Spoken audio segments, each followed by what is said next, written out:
Welcome everyone today to Learn from Leaders. Our series is sponsored by Dworkin and Bernstein, and it is organized by the Business Management Department here at Lakeland Community College. This is our opportunity. Learn from Leaders is our opportunity where we learn from local leaders who share insights and their success advice.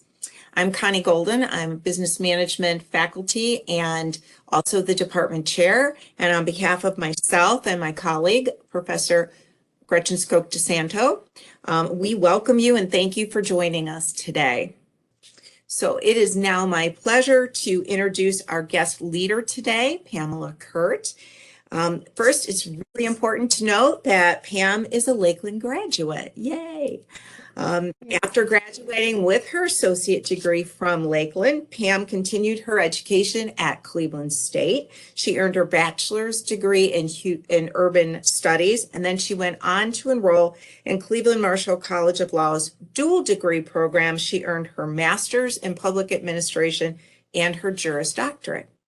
As an attorney, her specialty is family and juvenile law. She is very active in the community, serving as a board member for multiple organizations, and I'm just highlighting a few, including the Willoughby Chamber of Commerce, the McKinley Outreach Center, and Forbes House. She's past president of the Lake County Bar Association and is a Lakeland Hall of Fame recipient. In addition to having her own law firm, she founded a company, Best Version of You, and she's also an author.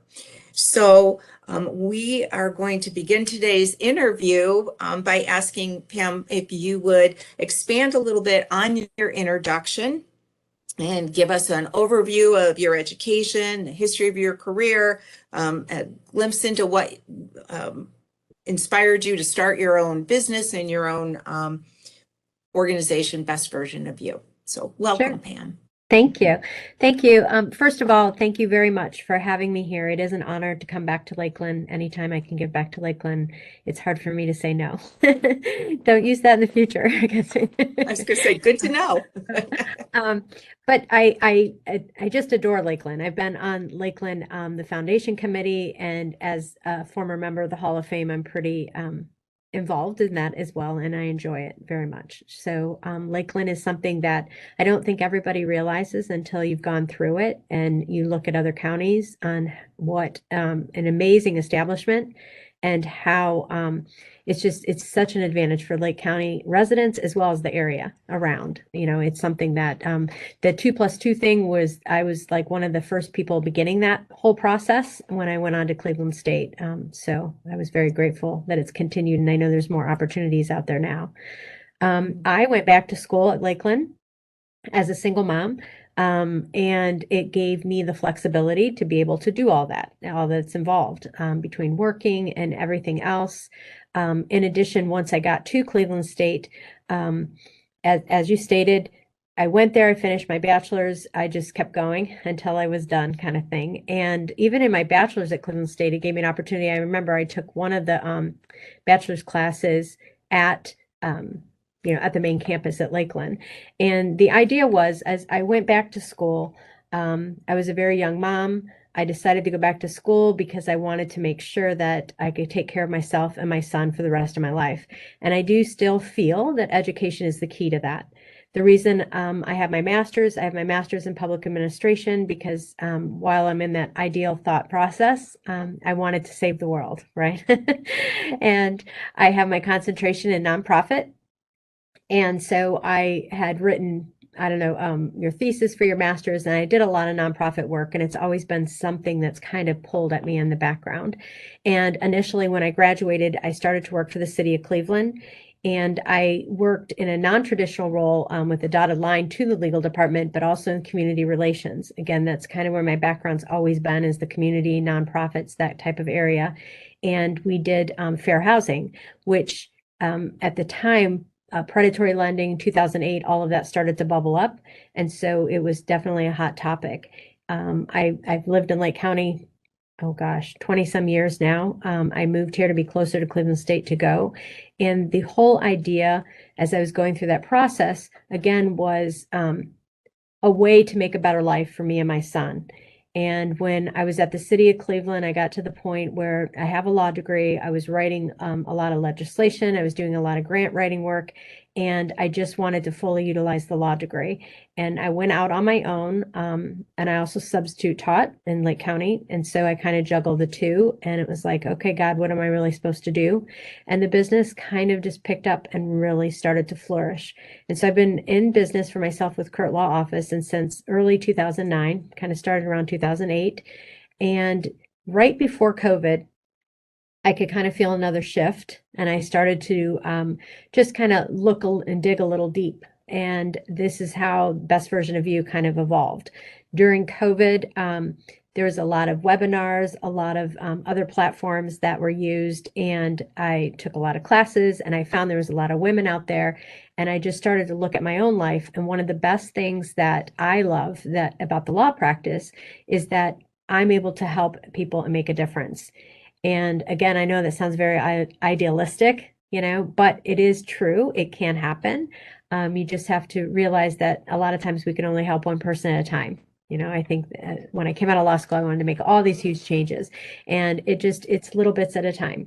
And so Best Version You, I really dug deeper because in some clients, when I see them, as you mentioned, I do family law, divorce is the worst time in your life. So when they come to me, they're not in their best, and we almost have to reinvent them and find out what their meaning is.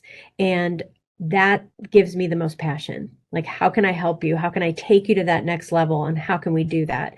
And I don't have that relationship with all the clients because some cases maybe aren't that deep or that emotional and that trying, but that's what makes me happy. And so when I started the other company, I started to develop that in a way to empower women, and it's definitely taken off. I have some affiliate coaches. I actually started a coaching program. I've co-authored many books, and it's other with groups of women. And again, it's about collaboration with women and not competition. And just there's so many ways out there to empower women. And so I've kind of used that company, which is newly formed, just a couple years old now, as that platform. That's great. Well, you're certainly very busy. You're professionally very busy, but you're also very active in the community. So I'm curious as why is being active in the community important to you? And we'll talk later about work-life balance, but why is being active in the community important to you? And then how do you decide which organizations to become active with? Sure. I think that's a great question. I think that in the business sector, for sure, a lot of times if you're in a private sector, you don't think you need to be involved in nonprofits or chambers because you're in the private sector, you're working for somebody, and you just go in, do your job, that kind of thing. Some of the larger companies have employee, like I'm just thinking like Lincoln Electric and Lubrizol, they send people to Leadership Lake County. I'm a graduate of Leadership Lake County, but and the reason they're involved in nonprofits and in the community, to me, is for all of us to continue to build each other up. And you meet a lot of people, and that networking is something that I know Lakeland stresses to their students, but not all colleges do that. And that whole networking and giving back and just being part of your community is very important just in your development as a person, as well as your business and your structure and just the presentation and the things you learn are invaluable. I think that in the business courses, we always think about the Chamber of Commerce. Well, if you're a small business or a solo entrepreneur of any kind, the Chamber of Commerce has so many free resources. There's so many networking opportunities, and it also helps you build and you grow as your career. As your business changes or evolves, there's other things. And that leads to, other nonprofits or other opportunities. So I think it's important to kind of find what you're passionate about and maybe just volunteer somehow to give back, because I firmly believe that when opportunities are presented, there's a reason for that. And I think if you put yourself out there, you can avail yourself to many opportunities. And you don't have to say yes all the time, but I do think that things that pull at your heartstring, it's important for you to give back for your own emotional well-being as well as the community. That's great. So you're a business owner, an author, a founder, a community activist. So you wear a lot of hats.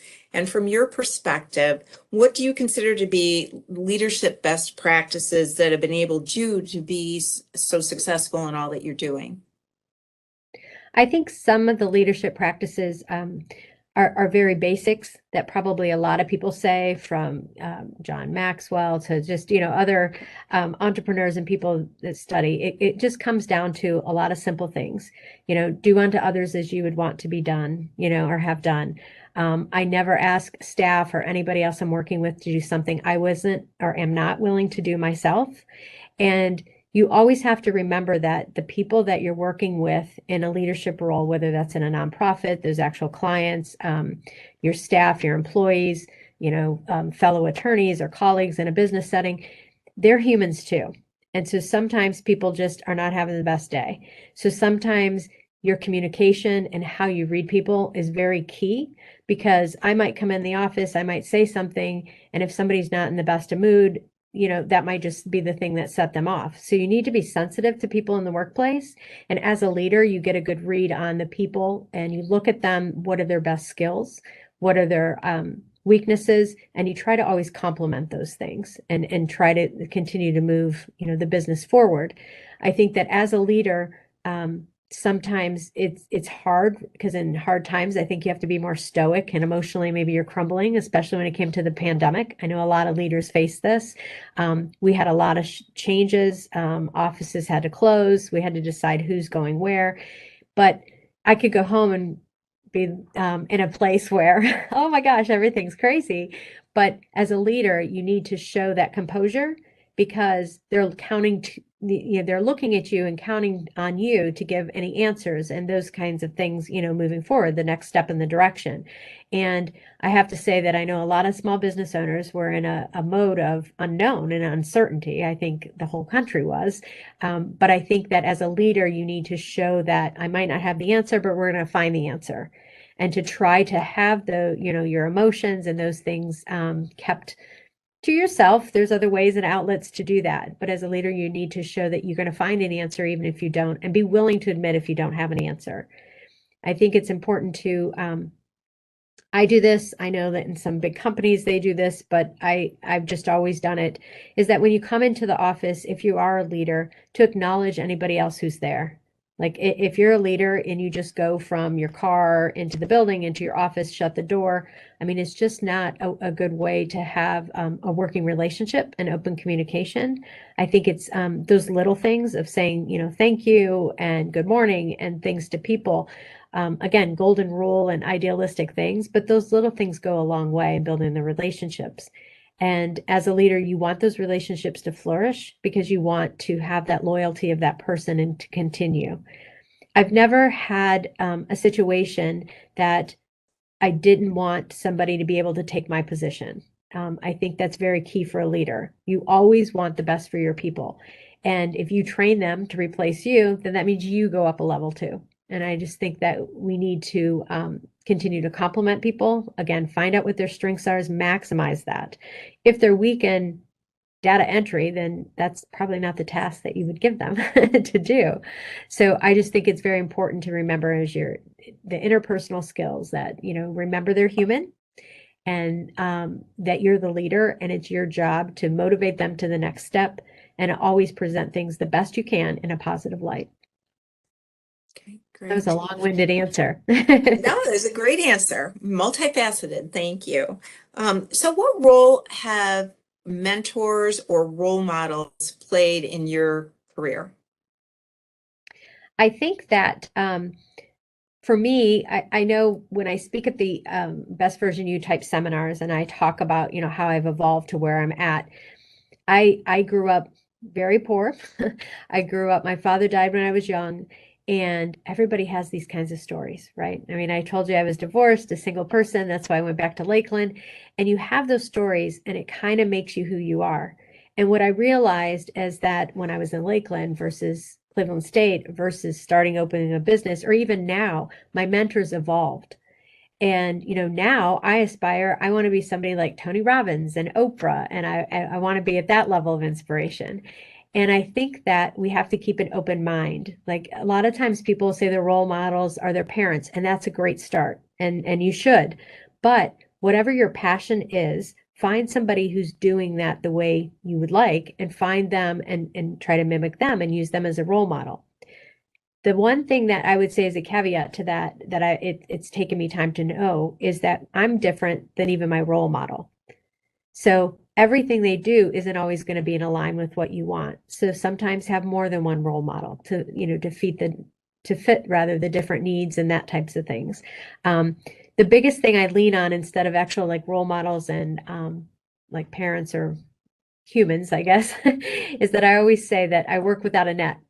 Because for me, growing up, I didn't have a rich husband. I don't have this rich family. I have to work for everything. And I think that demographic is a lot of Lakeland students. And, we have to work, we have to go to school, and you have to manage all of that. So for me, I always said my safety net was me and God, and I've always relied on that to be a huge role in my life, not necessarily maybe a role model, but if it didn't feel right, or if opportunities again like presented themselves, is that something I would kind of monitor to see if that felt right and how to move forward. I think role models are important. I think that they're ever changing depending on what your particular aspiration is in that season of your life. So That's a great perspective. Thank you. So we talk a lot about communication skills to our students. And so we're interested in what communication skills you feel are important to develop, and then some of your suggestions for how to go about developing those skills.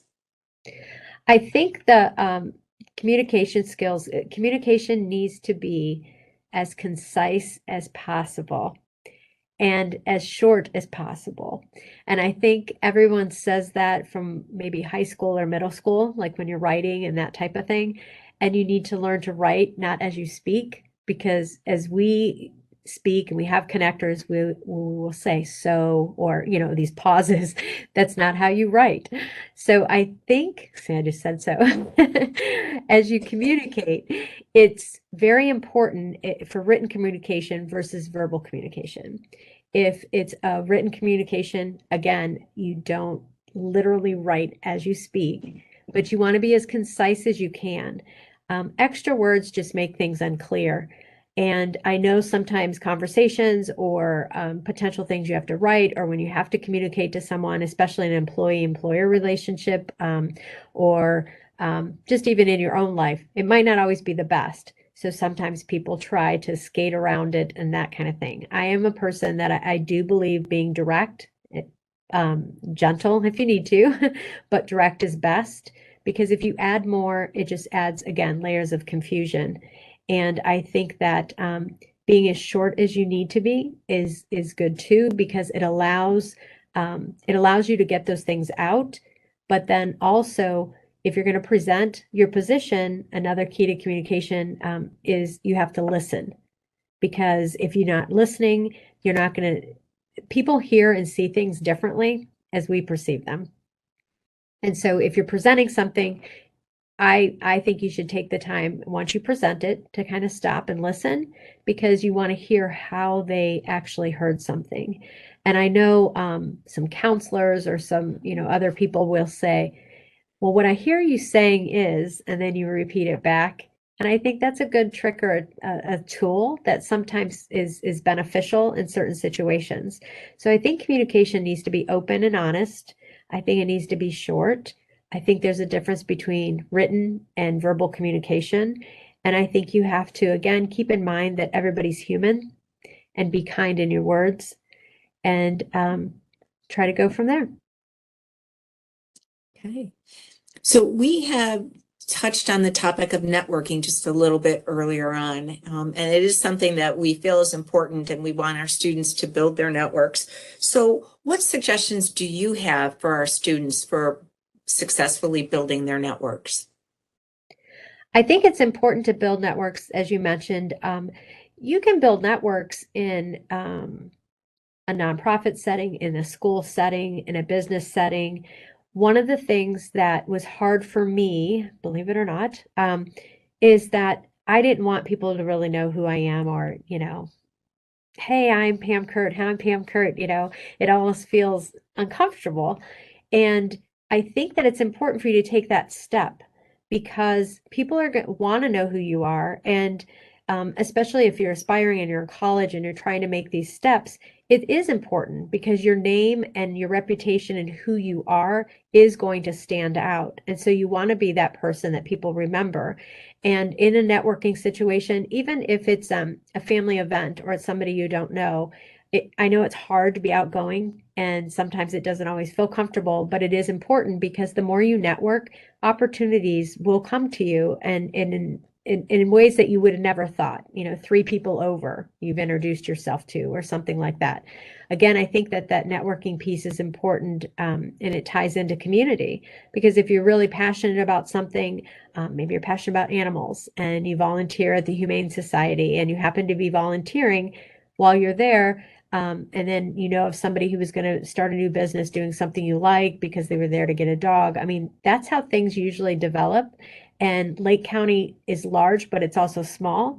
So if you're able to be involved in things that are passionate or even just put out what your interests are, there's a lot of people in Lake County that if they know that this is the person, they'll even come reach out to you. Oh, you're interested in this type of work or you're interested in this. There's a lot of people that are very willing to be mentors, and it's important to be out in the community in some of those organizations to be able to do that.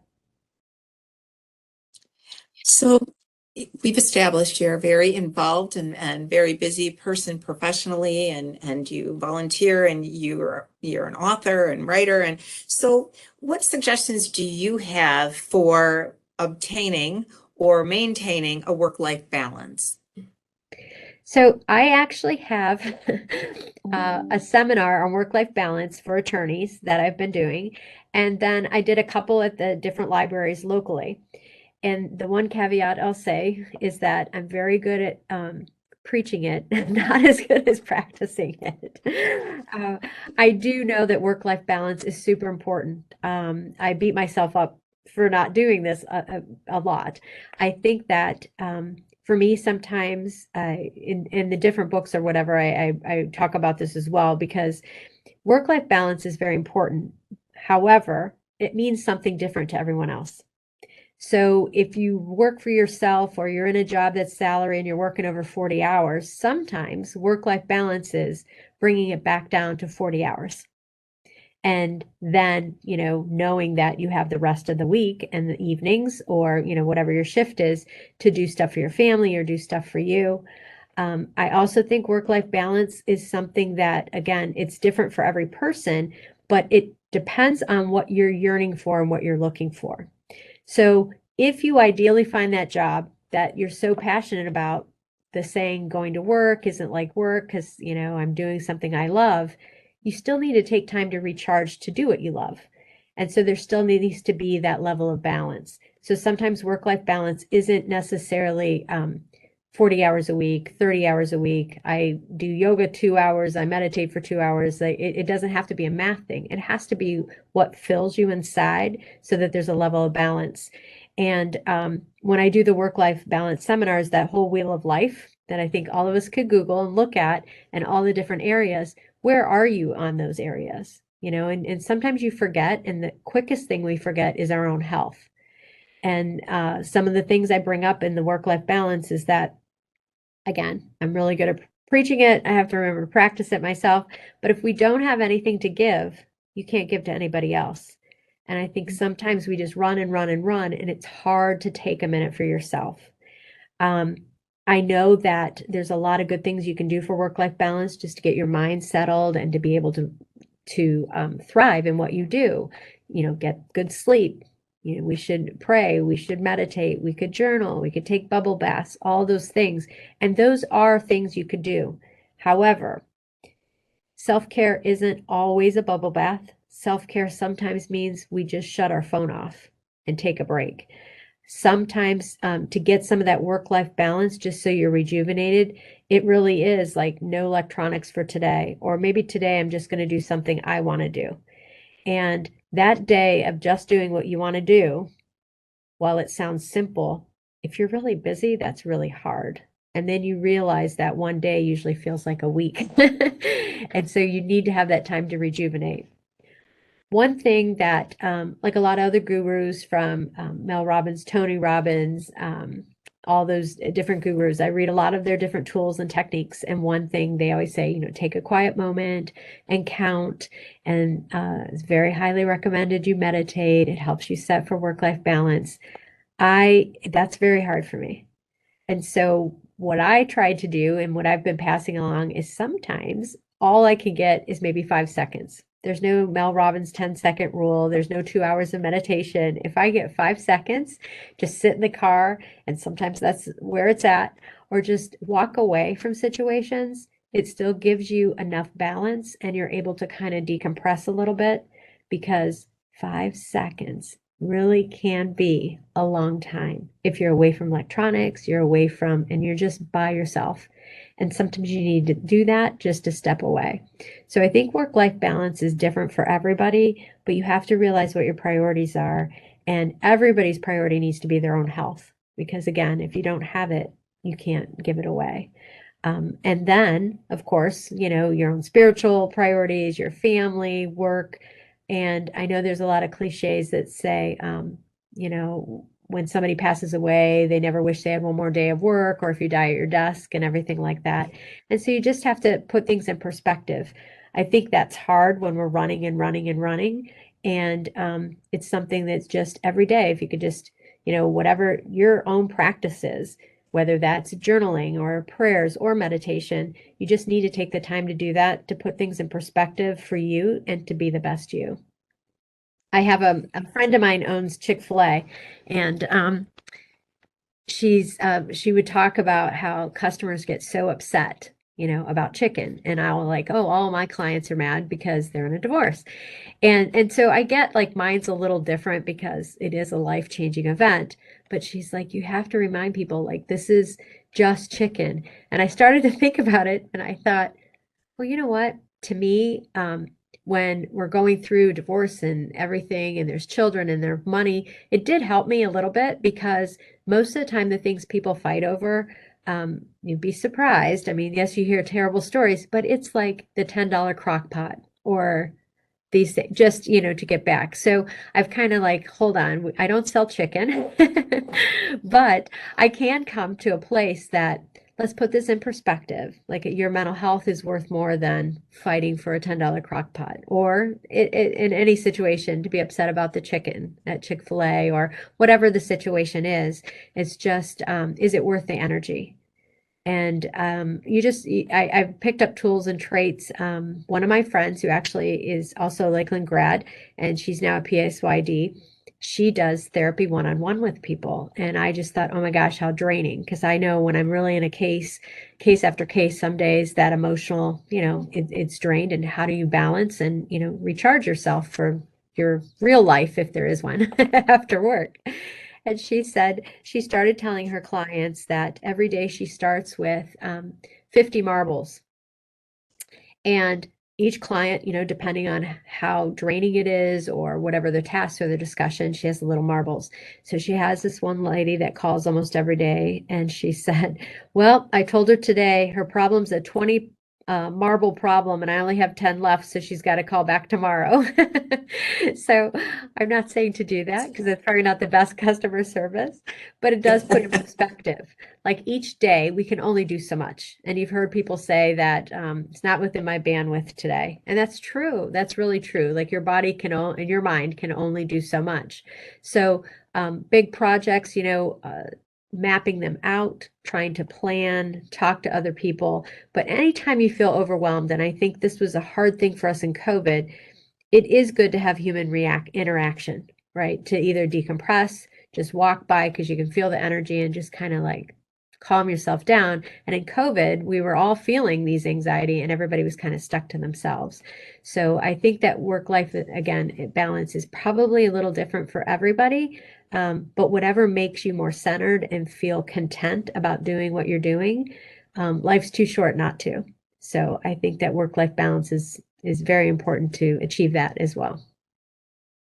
So that's really good advice. And I think from now on, I'm just going to keep in my mind, it's only chicken. It's just Right. chicken. Right. Be kind to yourself. Exactly. So in your professional journey, can you think of one thing, maybe two, I don't know, but one thing in particular that you would change if you could? One thing that you've done, or one action or direction that you would change if you had the opportunity to do so? I think two things. And I think that that's why, to me, it's really important to talk to Lakeland students. I remember when I was in Lakeland, one of my friends said they were going to go to law school. And again, I was in my 20s. I had just gotten divorced. I was scared. And I was like, law school, my God, we can't even get through Lakeland. What are you thinking? But that little nugget in my mind, held, because obviously I went on and I finished my degrees. But I do think if there was anything, I would do things sooner in my life. And I would have done them because sooner if I would have had the confidence. Like some people, like we talked about role models, and some people's parents are like, you can do it, you can do it, you can do it. I hope I'm that parent to my son, although he does crazy things. But not everybody has that background, right? Not everybody has that adult mentor or a parent or a grandparent. So I think that knowing that the students signed on, knowing that you enrolled in Lakeland, you have the ability to truly be whatever you want to be. And I think that I would have tried to do things earlier, and I would have tried to get the confidence. At that time, I didn't even know it was confidence probably that I was missing, but to be who I want to be and to do it. So I think that I kind of waited because I was waiting. Well, maybe I'll wait and, until we see what happens at the city, or maybe I'll wait till my son gets older, or I'll wait. And there is different seasons in your life. And so your desires and passions change. But I think the biggest thing for me is if it's a burning desire in your heart to do something, start working on doing it, because it's there for a reason. It's just not there. And by networking and meeting people, like, things do fall in place. The problem is they don't come as fast as we would like. But they do come in, they eventually, I think, you find your way, and it's not usually the way you thought you would get there, but you do get there. And so I think I would start things first instead of waiting and being so cautious, because I was so afraid. And I would also just encourage other people to start sooner and to have the level of confidence, because you're kind of already doing it. Like, you're in school, you're doing it. So whatever it is you're afraid of, you probably have the tenacity and the ability to do it anyways. And I think that's something we need to be reminded, because you get afraid to do that. That's great advice. So tell us about a decision professionally that you are most proud of.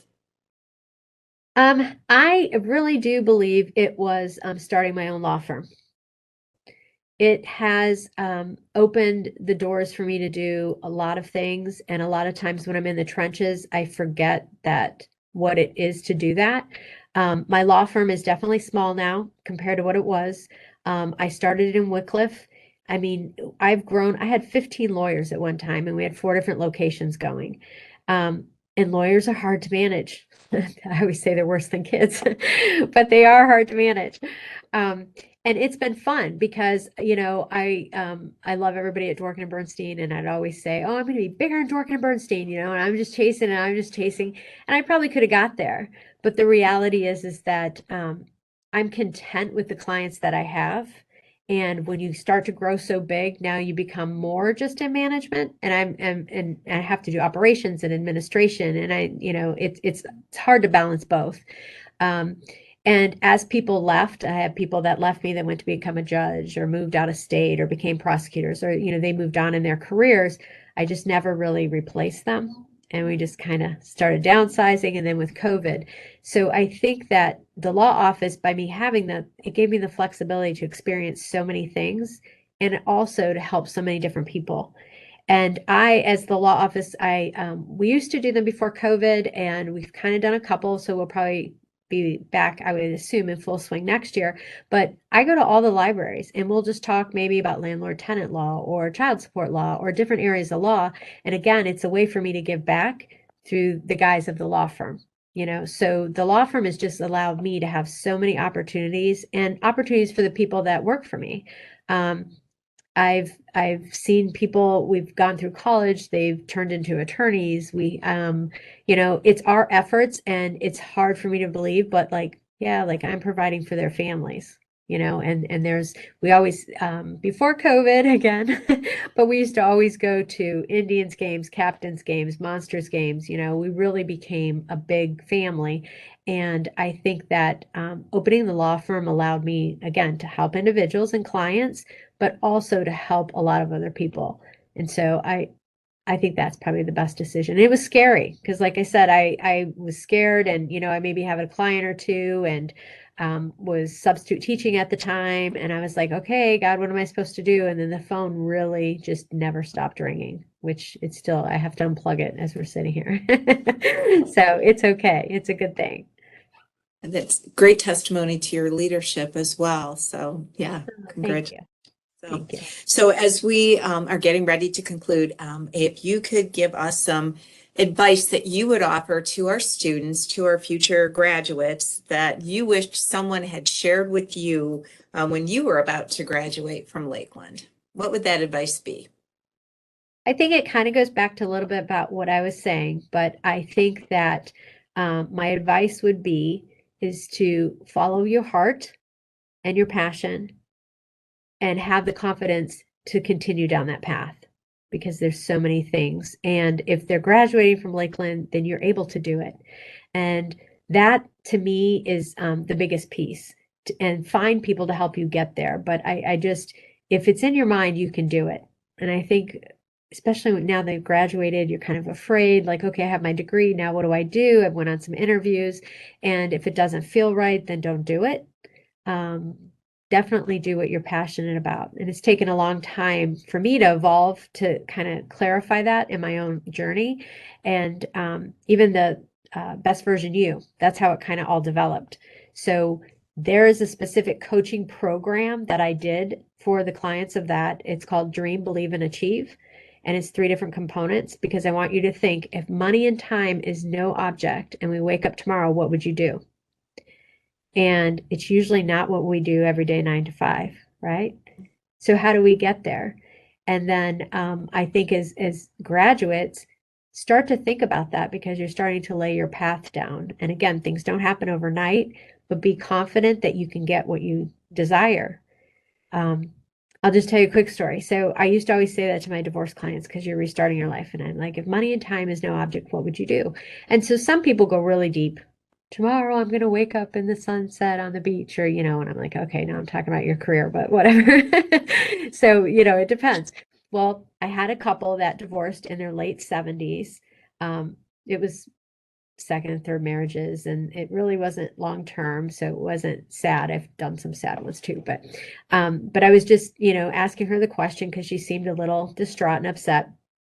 And she says, I want to be an astronaut. And I was like, oh no, I've asked this question for years. Now I can't use this question anymore because she's 70 something. How am I going to say, you can go to school at night, you can be it? And so what it made me do is stop and realize sometimes the desires we have in our mind and our heart, maybe there's something about that intrigued you, but like, really, what is it about? So I asked her, well, what about it being an astronaut? And she said, well, I like the fact that I could, be no gravity. I could be just floating around. I could look at stars. And ultimately, the good part is, and a few years later, is that like her grandchildren took her to Orlando and she was able to do that NASA thing and she was able to meet the goals. But for me, I really took so much away from that because there's so many times we wake up and we're like, oh my gosh, I wish I did this and this. Well, do you really? Like, what is it about that in your core that you like about that, and start working towards that because you'll probably end up even in a better place than what you can imagine. So that's kind of what really took off on the other business because I'm able to do that with some of my divorce clients, and I want to be able to do that with anybody. So, and I want women to feel that strength of doing it and being able to move to the next level, whatever that means for them. So. It's great. That's great advice. And that she accomplished her goal just in a different way. Exactly. That's a great story. So before I turn this over to Gretchen to facilitate the questions and answers, our attendees today are a mix of a lot of different majors. There's a lot of Gretchen students who are entrepreneurs, and I think you've spoken a lot to entrepreneurship and starting your own business. there's a lot of my students that are marketing students. And so I would just like to hear a little bit of your insight on the role marketing has played in building your business and building the law firm and just how you've used marketing or at the beginning and now, if it's different. I would say it's definitely different. I think everybody's is a little different just because of COVID and different, means and things that were open versus not. I think that marketing is super key, and it's kind of hard when you're a marketer. I didn't have a boss that I had to sell this to, but when you're trying to tell somebody, no, we need to do this or we need to buy this, then they ask you as a boss, what's the ROI on it? Let me tell you, most lawyers don't even know what that means. But I didn't have a boss, right? So in my mind, I'm like, I'm just going to do it and let's see. And, and residual outcomes would happen if you sponsor an event or something like that. So I think that marketing is very key. You have to find out what it is you're looking for. So for me, when I initially opened Kurt Law Office, again, I have this idealistic image that I wanted to save the world. To me, it was about, I reached out. I was unsure of logos. I believe Lakeland had some students, and I kind of used part of what one student did or something from a logo, but that's still what we had. I met with a group of ladies that also own businesses. We kind of did like our own mastermind, and we came up with Fairness, Justice, Solutions, which is our tagline. But the premise I started it was because I wanted people to be able to come to Kurt Law in all the outside communities of Cleveland, because I had driven to Cleveland for over a decade now between school and work. And I wanted them to be able to walk in and feel like they're still getting that big law firm help, with everyday people being able to get the help. So you weren't intimidated. You didn't have to drive downtown. I wanted to be lawyers that were down to earth and for everyday people. So for me, it was very important for the community component. So I need us to be at different events or soccer games or, chamber events and just network with everyday people. And we've done marketing when we opened the Ashtabula office, and I think it was 15 or 16, like we were in the Grape Jamboree Parade and we gave out grape frisbees or whatever. So I think that marketing's key on the image you're trying to build. And you don't get an immediate result. I mean, that's just part of marketing sometimes, sometimes you do. But whatever that image is, it also needs to be consistent, because if I was going to change or, now I just want to do tax things or, you need to be consistent in your marketing. And marketing, if it's done on a broader base, I think for me, it has a longer impact. If instead of just, I put an ad for a week or something like that. I mean, when you do the bigger things and you reach a bigger audience, it doesn't mean everybody's going to call you that day. But I think that it's that name recognition and some of the other things that people use in marketing. I think what was hard is that during COVID, a lot of events that, I looked forward to and I would take my office or we would sponsor them, or just being out with everybody home, it was different because a lot of things shifted. So how do you now reach people on the internet? And we weren't very aggressive on it. But I think that a lot of companies had to change to more social media for marketing, due to COVID. That's great. Well, thank you for that. Gretchen, I'll turn to you to ask those questions. Yeah, so I'm taking over to ask. We only have one question. So while I'm asking this and Pam is answering, make sure that if you have a question, you're typing that in the Q&A box. And if you have any issues with the Q&A box, you can certainly put it in the chat. I'll be looking at both. So we do have a great question to start with, Pam. What advice can you give to someone who wants to be a leader, but their anxiety is holding them back? Yes. I completely understand that. Like I said, I think that that confidence or that it's something that's definitely very common. I think a lot of people have it and probably don't even ask about it. I think that like little things you can do is that take deep breaths before you go in or before you have to do anything. Try to manage the anxiety between you and somebody you feel comfortable with, or just take some alone time to try to calm yourself. I think even if you have anxiety, doesn't mean you can't be a great leader. I think it's just going to take time to develop the skill and how I manage that anxiety. And if a lot of times the source of the anxiety for most leaders is the fear, right? Or the lack of confidence, or that you're unsure of doing stuff. So I think in time, don't let anxiety hold you back, because I think it's something that's workable. And I think that in time it could, if you continue to work at it, figure out what the root of that is, know that you're in that position for a reason, and try to have some of that confidence to kind of maybe, what's the word I'm trying to think, dissolve some of that fear, and possibly that anxiety could subside a little bit. I mean, it's not a cure-all, and I also think it's going to take time, because, you know, if you're anxious for something, everybody's anxious for a different reason, and you know, it's going to depend on how you work it through, on what kind of result you could get. Thanks, Pam. So how did you find your why? I've had several epiphany moments, if you will, in my life. I feel that it changes too. Like I said before, I really, I, at least for me, I see that I'm not a person that, if I was in the same jobs doing the same thing every day, I'm not that kind of person. I don't think most people are, actually, when you get to know them, or what their desires are. My why is because I wanted to, at first I started, my why changed. Like I said, in the beginning, I was a single mom. My why was, I just gotten downsized from a sales job, and I never wanted that to happen again. I wanted to have something I could count on for me and my son forever. And if you teach the entrepreneur classes, as you know, with entrepreneur classes, there's no guarantees of anything. So much for that theory, right? That I was going to be okay. But the why was, I wanted to do this for my son and take care of me and him as a family, and to show him that you could do it. And then the why kind of changed. You know, as he got older, the why changed to, oh, I want to help a broader base of people. Like, if I was able to get through and do these things, then other people can too. And then now the shift for me is, the why is, I want to empower people so that they all feel leveled up, and whatever that means to them. And I want them to have that confidence and start trying to breed that even earlier than when I felt it was okay to be who you want to be. So the why changes for me. I don't know. Not a direct answer, but it's attorney. Anytime you ask an attorney question, it depends, or there's 5 answers. So, right. So a specific question to Lakeland. So how old were you when you started the program here at Lakeland, and how long did it take you? Oh gosh, I'm probably not the best example, because I'm very not work-life balance. Like I said, I can practice it.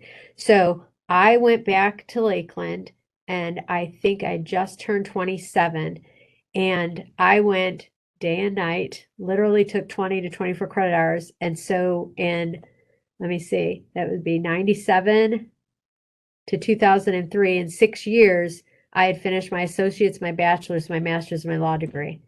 I'm not normal. I'm just saying. Because I went to school all year round, and then I cleaned houses and ran pizzas at night, and I'm not normal. Like, so my example is probably not good. But you get applause from me, because that's incredible. That's incredible. And then I was so mad, because I came back in 97 to Lakeland, and I did try to go to school right out of high school. And none of those credits would transfer. And I was like, what? So I did kind of have to start over. But I wasn't far into Lakeland, and I'd found about the 2+2, and the right people were in my life, so that, you know, I could kind of make sure things lined up, so I didn't have to repeat too much. So, and then somebody, Dr. Steinbacher, she's now deceased, but she encouraged me, well, you might as well get your master's. And I was like, for what? And I did go a semester longer, like in law school, as you know, is 3 years. So I went like 3.5, because the master's is an extra year tacked on. So I went a summer and then the fall. So I graduated in December of 2003 instead of May. But yeah, so I don't know if that really helps. That's not a good example. Yeah, I'm a when do little you sleep, crazy. Pam? When do you sleep? Want to get it done. So tell us the scariest part of starting your own business. If they'll come, right? Like, if they're going to buy your product, if the phone's going to ring. Because I think all of us can come up with ideas of something to sell or something to do. I think the scariest thing is if you're actually going to have clients or customers. You know, how's that money going to come in? And it is scary. It's a real thing. I think that during the pandemic, everybody thought that, you're right back to square one, like what's going to happen and where's the money going to come from. But to me, that's the scariest thing, is the cash flow. And what I realize is that for my own self, again, I already shared that I was a single mom going through school. So it's not like there's pounds of money and piles of money rather everywhere. So if I start to stress about money, I really, for myself, I kind of have to go in this own little mode with God, because I made a commitment a long time ago. I think I'm always going to be okay. And so when I start to stress about money, it's usually because something else is going on, because I've been, like I said, I work without a net. God's always taking care of me. I'm always going to be able to pay my bills. I'm always going to be able to pay for food. But for me, every so often I go, oh my gosh. And then you're like, you have how many clients right now? And still, I would still worry about money. So I think money is a very realistic fear of where they're going to come from. But at the same time, I think if you're doing the right thing, it'll come. And I know that sounds very out there and faith-based, and there's no numbers, but it works. It really does work. I'm with you. I totally agree with you. So let's talk about failure, if you don't mind. How do you handle it? How do you handle failure? Because we've all been there, right? Not everything works. Right. And then once you realize something has not been what you thought it would be, how do you try to avoid that in the future? So what are your thoughts on that?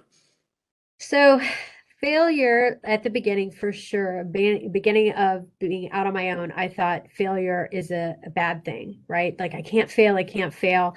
And then if employees make a mistake, I know you're supposed to look at this in a way that I failed them because perhaps I didn't train them. And I really struggled with that level of failure in the beginning, because I thought, no, the fact that you typed something wrong or put a comma wrong or didn't send enough copies, that's not failure. You're just being stupid. And it's like, no. What's causing them to overlook those details? So I felt like maybe it was, as you know, I can get pretty hyper and everything. So I have to slow down. And failure of employees' mistakes is maybe because I'm pushing or things in the atmosphere. And so I had to look at that. Another big failure is that I'm very trustworthy. And while I say it's faith-based and so on, you also have to remember that we're still in the real world. So one of the failures is that I went to buy a practice, and I don't know, I guess I just trying to believe people or trust people or what have you. And I did put everything in writing, and I'm a lawyer, but I didn't. And it caused a huge financial hit, because what was represented versus what actually happened was two different things. So that was a failure, because it was a huge financial hit for me. And I didn't put it in writing. And when I teach, I always say, don't sign anything you don't know. And, if you don't know, don't sign it. Anything you say has to be in writing.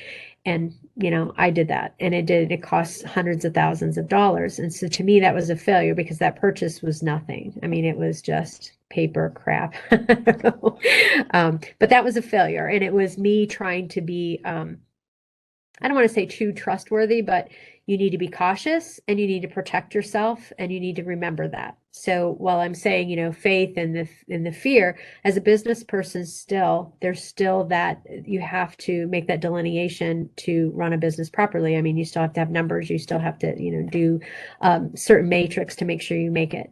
And then another failure, which I don't know if it was a failure, but the most recent thing I kind of beat myself up for, is right before COVID, I was going to buy a building. And we'd done all the paperwork, and I was kind of mad because the fire chief, I think it is, or some fire inspector, wouldn't go and do the final thing so that we could close on it. And I was like, oh my God, I just need to make plans. I need to know we're moving and I'm consolidating or whatever. And he never did that. And then COVID came. And then the guy who was selling it said he needed that building for financing, so he can't sell it. And I kind of feel like maybe that was a God thing, like just kind of shutting the door for me. But I felt like a failure because if I make a plan, I need to stick to it, and I need to get it done. And that's a failure thing for me, because it doesn't always work out the way we think it's going to. But by God, if I said it was going to happen, like, let's just make it happen. And it doesn't always do that. So to me, that was a failure. I think when you're a leader too, if anything happens in the office or anything happens in the other business, it's me, even if it's really them. We know it's usually really them, but even if it's me. Like I'm the leader, I have to take the fall for that, and I have to defend my employees. You know, whatever the failures are, and then you try to work through it. So I mean, I've had definitely some failures in business, but you learn from them, like I said, and just put things in writing, like simple things. I mean, that's why I kind of beat myself up about it, but it is what it is. So we've got a minute for one final question. Okay, and then Okay. I remind folks about a couple of things coming up here before the end of the semester. So that final question is, was leadership something you had to learn or practice, or do you feel that more you had some of these built-in characteristics already of being a leader before you even started your career? What are your thoughts on that? So I presented in Marion, Ohio last week, and somebody asked, are you born a leader, or is a leader something you can be made? I think the majority of leaders are somebody that's born with it. This is just my personal opinion. However, I also think if you have that yearning desire to be a leader, then there's things you can learn to do that. So I think that if you have that desire, you want to be a leader, just having that desire is enough. That's going to make you a good leader. And you just need to build on that, though. Just because you have that desire doesn't make you a good leader. I mean, I'm constantly still self-development, self-improvement. There's always different ways of styles and techniques, and you know, even managing people or managing customer concerns or clients. There's always everybody. I mean, always keep yourself open to learning. I think that a lot of the characteristics are innate and they just come with it by being born with it. But it doesn't mean if you have that desire, that means you can also learn some possible characteristics or traits, and maybe you could be a leader as well. Thanks, Pam. Thanks so much for being with me. I really appreciate you sharing Thank you. the past hour with us and the incredible advice you've given all of our students and attendees today. So thank you all for joining us today. We're so glad you're able to join us. Thank you, Pam, again. We love when we have such success stories like you. Thank you. Thank you for So, having me. It's been my pleasure. Thanks for giving back to Lakeland, and we wish you the best of success moving forward, and make sure you are doing that work-life balance. Okay, take time. That's right. That's right. So I want to echo, thank you very much, Pam. Your insights really were wonderful, and you have such credibility as a Lakeland graduate. So thank you. And I want to thank all of our attendees for coming, but I also want to thank those that asked questions, because those questions were very, very good questions. So thank you.